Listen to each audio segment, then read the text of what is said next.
We were visiting family in Rotorua on the North Island. It is a 2-hour flight from here to Christchurch on the east coast of the South Island. Christchurch is known for its English heritage. This hotel, where we stayed the first night, is a fitting example. Christchurch is a beautiful city with many open spaces, gardens and memorials.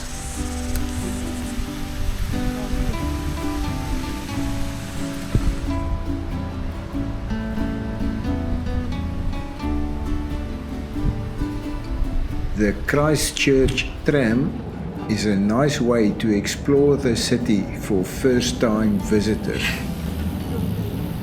The tram driver is also a qualified guide and provides valuable information about the city's history and current state. Our conductor's name is John. This didn't come from Yorkshire, since the pudding. In 2010 and 2011, earthquakes destroyed many of the city's infrastructure and buildings. It is now 15 years later, and construction to rebuild the city can still be seen.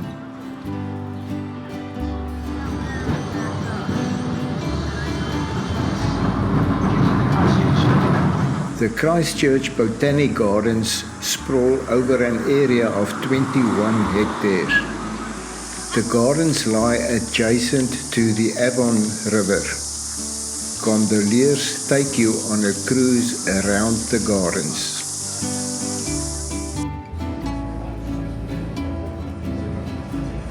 We are booked on the Tranz Alphine Scenic train from Christchurch to Greymouth on the west coast.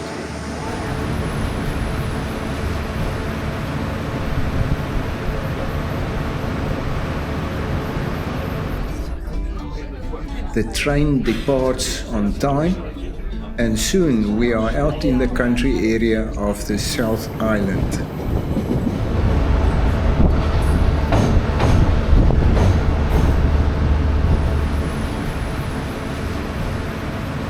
This open carriage is very popular and a safe way to get photos and videos from the scenery outside. The travel agent booked us into the luxury coach without us knowing it. We are treated with snacks, drinks and food all the way.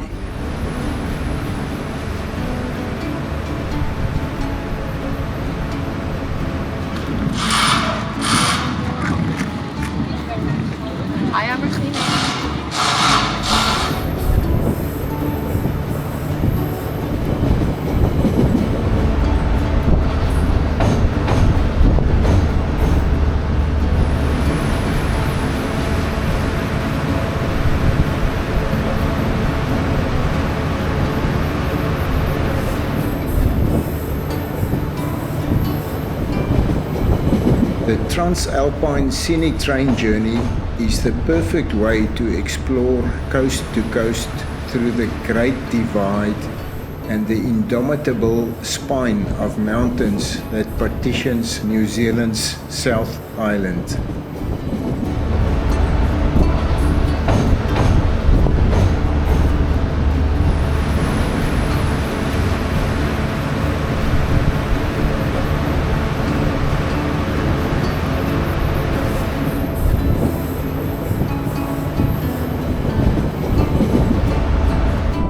We arrive midday in Greymouth. A bus is waiting to take us from here all the way south along the west coast to our next destination, Franz Josef. There is enough time to stop a few times along the way. Wakatipu is a popular stop. The small town has many South African businesses and residents.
The terminal face of the Franz Josef Glacier is 5 kilometers from the town, which was also named after the glacier.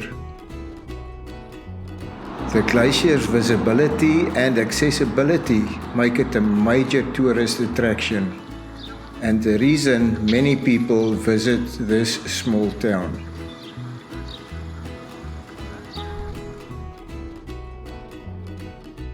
The next morning we continue our journey to Queenstown along beautiful landscapes and many lakes. We were fortunate to have an excellent bus driver and guide for the first half of our journey from Greymouth to Queenstown. This man used to be a professional classical musician in Belgium, but decided to become a guide and bus driver in New Zealand. That's the rolling forward between here and Argentina. That's where all the low weather systems are going.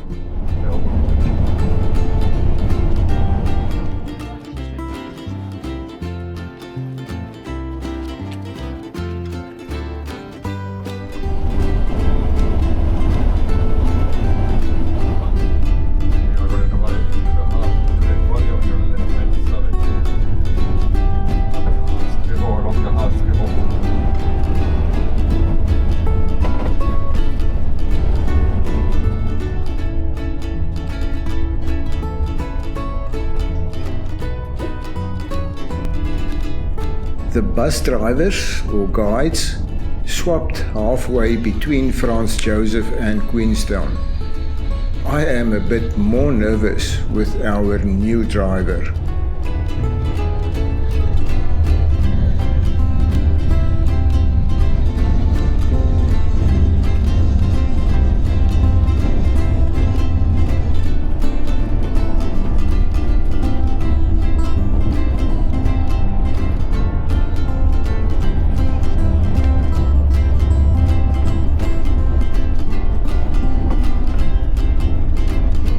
Queenstown sits on the shore of Lake Wakatipu among dramatic alpine ranges.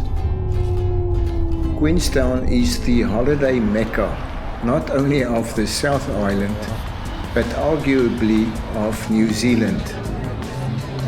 It is a busy town with many tourists. These people are queuing outside the bakery to buy special bread.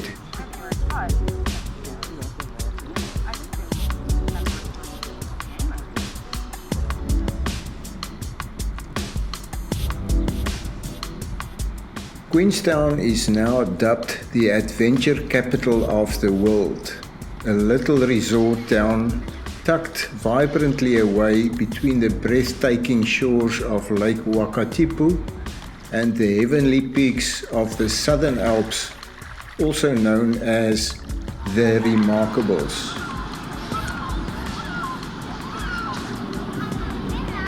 With its towering mountains and lakeside location, Queenstown is a hub of adventure, bursting with adrenaline and fun.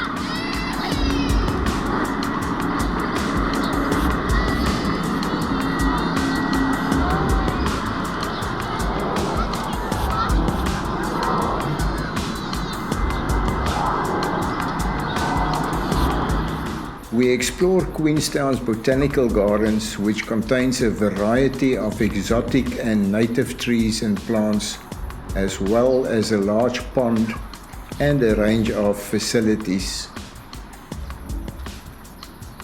The gardens are just a few minutes walk from our accommodation and offer a beautiful and tranquil setting away from the hustle and bustle.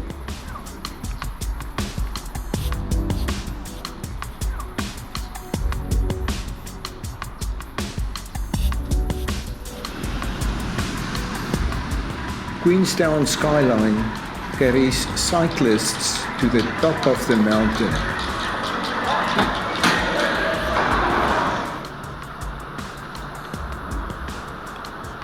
From where they can cycle down the extreme downhill track.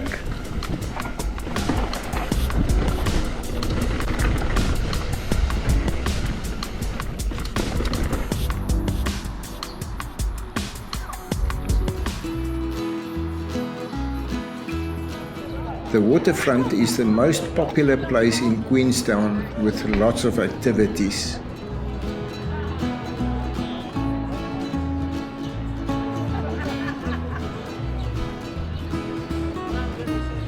The highlight of our trip to the South Island is this excursion on the TSS Earnslaw Steamship across Lake Wakatipu to Walter Peak High Country Farm.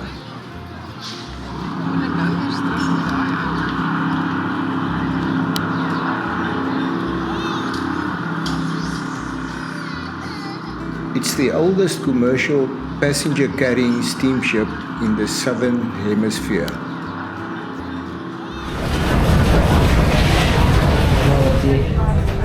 It's a pleasant journey across this magnificent lake.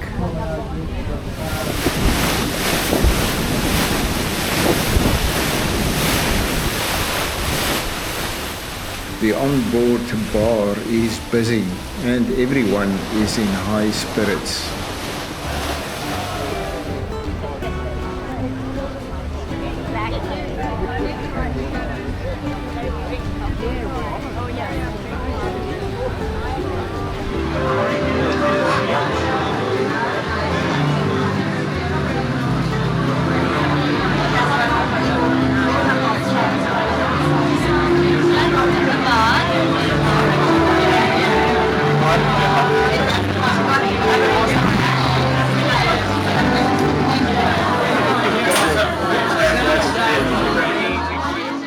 Best of all is the reception at Walter Peak High Country Farm on the other side of the lake.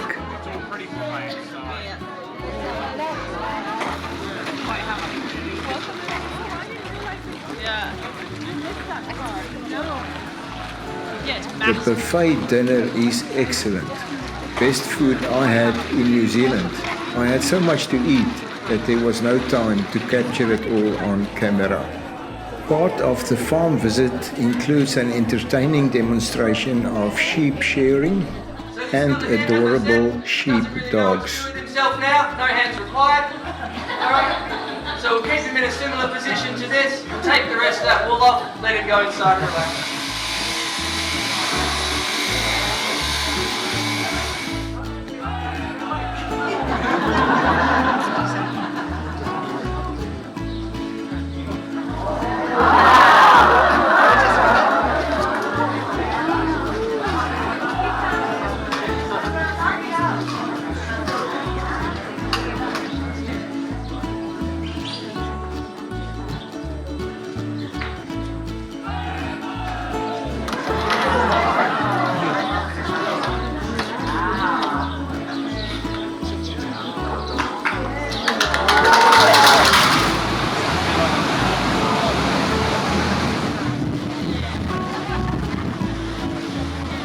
We arrived back in Queenstown late evening, just to witness the continuous buzz around the waterfront.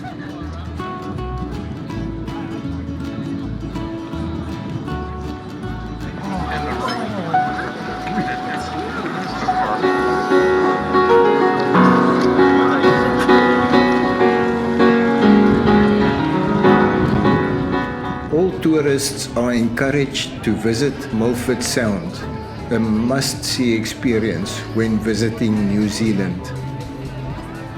Although it is just over 100 kilometers as the crow flies from Queenstown, there is no shortcut. It is nearly 300 kilometers by road due to the mountainous terrain and steep canyon walls. It takes us more than 4 hours to get there by bus.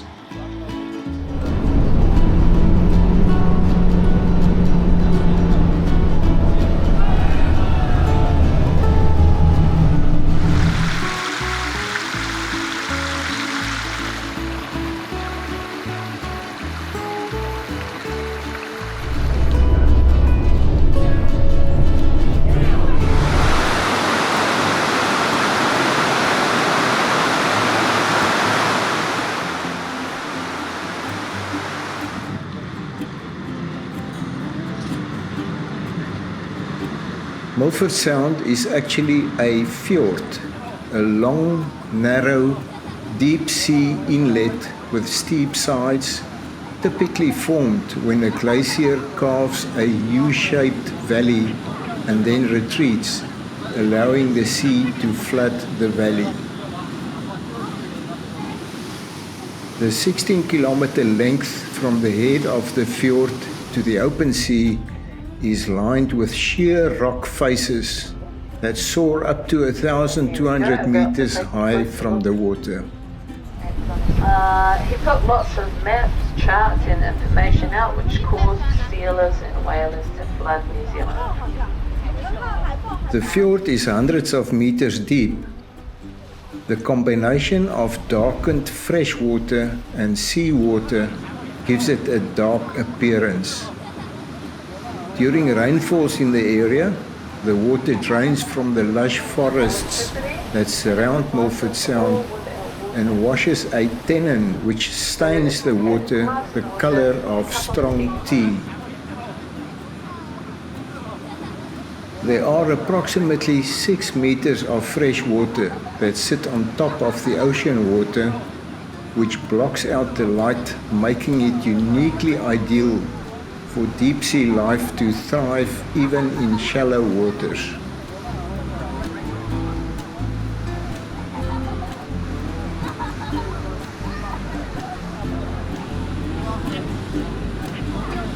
With an annual rainfall of nearly 7,000 millimeters, Milford Sound is considered New Zealand's highest rainfall area. It's one and two places in the world where you have a glacier that feeds a river that flows into a fjord surrounded by a rainforest. Well folks, sadly our cruise has come to an end. So on behalf of Radio NZ and the crew on board. Time to go back to Queenstown, from where we bought our flight back to Rotorua. The South Island has lots to offer for tourists.